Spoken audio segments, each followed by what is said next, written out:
네, 안녕하세요.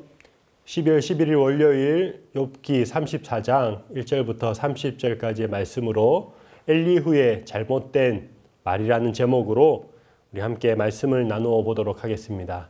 여러분, 악마의 편집이라는 말을 들어보신 적 있으시죠? TV 프로그램에서 어떤 사람의 했던 말과 행동을 악의적으로 편집해서 내보내는 것을 뜻합니다. 여러분, 어떤 사람이 말을 할 때는 그때 당시의 상황, 그리고 그 사람의 감정, 그리고 그 사람이 말을 할 때의 앞뒤 맥락을 고려해야 합니다. 그렇지 않고 어떤 한 부분만, 필요한 부분만 따로 떼어서 이야기를 하게 되면 오해가 발생할 수 있습니다. 오늘 본문을 살펴보시면 엘리후가 욥이 했던 말을 계속해서 인용한 것을 우리가 볼 수 있습니다. 그런데 원래 욥이 의도했던 것과는 다르게 말하고 또 더 나아가서 욥이 하지도 않은 것들을 엘리후가 꾸며서 말하는 것을 살펴볼 수가 있습니다.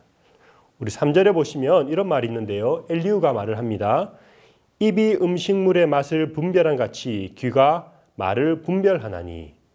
이 말은 욥이 12장 11절에서 했던 말입니다. 12장 11절에 보시면 이런 말씀이 있습니다. 입이 음식의 맛을 구별함 같이 귀가 말을 분간하지 아니하더냐. 욥이 친구들에게 했던 말인데 이 말을 엘리후가 자신에게 가져와서 이제 지혜자들에게 자신의 말을 잘 분별해 줄 것을 당부하면서 이야기를 하고 있습니다. 이에 보시면 5절에서도 욥이 했던 말을 엘리후가 한 번 더 언급하는 장면이 나옵니다. 5절에 보시면 욥이 말하기를 내가 의로우나 하나님이 내 의를 부인하셨고 라는 말씀이 나오는데 이 말도 사실은 욥이 했던 말입니다.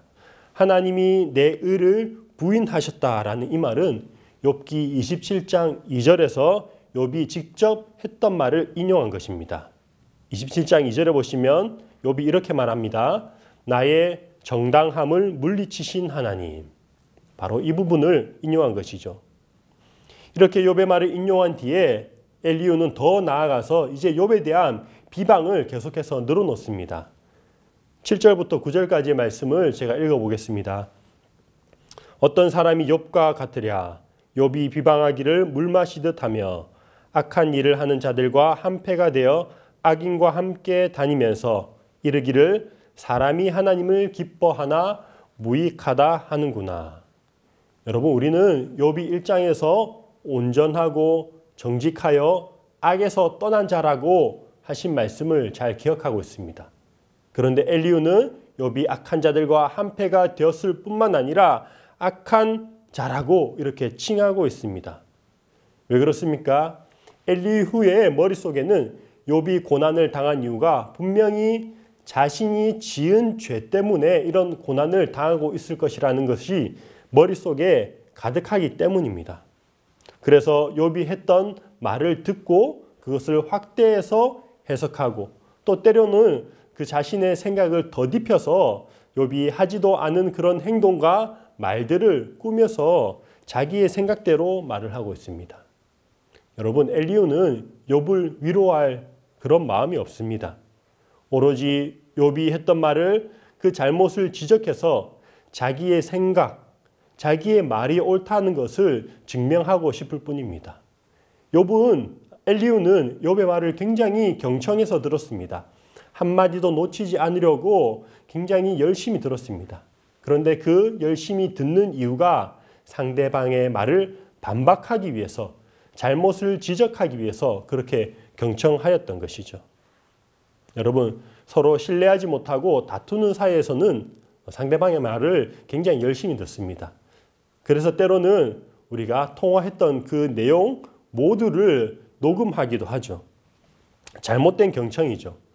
이해하기 위해서 경청하는 것이 아니라 잘못을 지적하기 위한 경청입니다. 그러나 하나님은 그렇지 않습니다. 하나님은 우리의 말을 세심하게 들으십니다. 우리의 신음소리조차도 한마디도 놓치지 않고 들으십니다. 왜 그렇게 하십니까? 단순히 겉으로 드러나는 말의 표현이 아니라 그 말을 통해서 우리의 마음을 이해하시기 때문입니다. 우리의 마음을 들으시기 때문입니다. 성경 전체를 살펴보면 한 사람의 개인적인 그런 감정과 말을 이렇게 길게 다루는 본문은 욥기 외에는 없습니다. 욥이 혼자서 말하는 그 독백과 같은 말을 계속해서 반복적으로 성경은 기록하고 있습니다.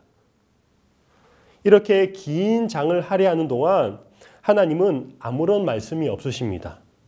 마치 침묵하고 계신 것 같이 느껴지기도 합니다. 하지만 이 침묵은 외면이 아닙니다. 하나님은 욥의 말을 다 들어주고 계신 것이죠. 다 들어주시려고 아무 말씀도 하지 않고 계셨습니다. 충분히 들어주고 계십니다. 그렇게 들어주는 것이 욥의 마음을 이해하는 것이기 때문입니다. 때로는 욥이 불평하는 말을 하기도 하고 신세를 한탄하는 말을 하기도 하지만 그때마다 말의 꼬리를 잡고 잘못을 지적하지 않으십니다. 욥이 그렇게 말할 수 없는 상황, 욥의 그 마음의 상태를 잘 알고 계시기 때문입니다. 여러분들은 다른 사람들의 말을 어떻게 듣고 계십니까? 말을 통해서 마음을 이해하려고 노력하는 우리 모두가 되기를 소망합니다.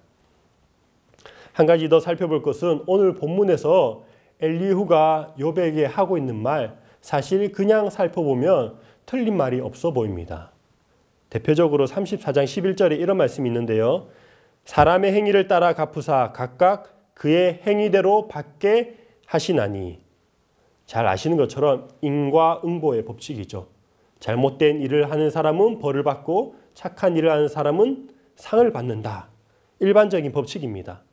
그리고 이 일반적인 법칙을 엘리후는 욥에게 그대로 적용하고 있습니다. 여러분, 그런데 이 법칙을 엘리후가 욥에게 적용하는 것이 아니라 만약 자기 자신에게 적용한다면 어떻게 될까요? 자기 자신에게 적용했을 때도 과연 떳떳하게 자신의 행위에 대해서 떳떳하게 말할 수 있겠습니까? 여러분, 행위대로 심판을 받는 것은 모든 종교의 일반적인 모습입니다. 고대 그리스 벽화에 보면 아누비스라는 늑대의 머리를 한 죽음의 신이 있습니다. 그 죽음의 신이 그려진 벽화 앞에는 저울이 있는데요. 죽은 사람의 그 행위를 달아보는 저울입니다. 아누비스 이 신이 저울로 무게를 달아보아서 악한 일을 많이 한 사람은 심판을 받게 되고 선한 일을 많이 한 사람은 천국으로 인도를 하게 됩니다. 여러분, 그런데 기독교는 그렇지 않습니다. 오히려 의인이 고난을 받고 죄인이 구원을 받았습니다. 그렇다면 하나님은 불의하신 하나님이십니까? 그렇지 않습니다. 왜냐하면 이 예외적인 일이 나에게도 적용이 되었기 때문입니다. 자신이 구원받았다는 것을 불의하다고 따지는 사람이 있겠습니까? 대신 우리는 그것을 불의하다고 하지 않고 은혜라고 말을 하죠. 그럼에도 불구하고 구원하신 것을 우리는 은혜라고 이야기를 합니다. 하나님은 일반적인 법칙이 아니라 예외적인 이해할 수 없는 그런 일을 통해서 우리를 구원하셨습니다. 엘리후는 마치 자기 자신이 하나님에 대해서 모든 것을 알고 있는 것처럼 계속해서 이야기를 합니다. 하지만 그렇지 않죠. 엘리후가 아는 하나님은 극히 일부의 모습일 뿐입니다. 사랑하는 여러분, 여러분들은 하나님을 어떻게 생각하시나요? 일반적인 세상의 원리와 법칙으로 하나님을 제한하지 마시기 바랍니다. 누구도 이해할 수 없는 그 방법을 통해서 우리를 구원하신 그 하나님을 기억하면서 오늘도 하나님만의 방법으로 우리를 인도하시는 그 주님을 기대하며 소망하는 하루가 되시길 주님의 이름으로 축원합니다. 감사합니다.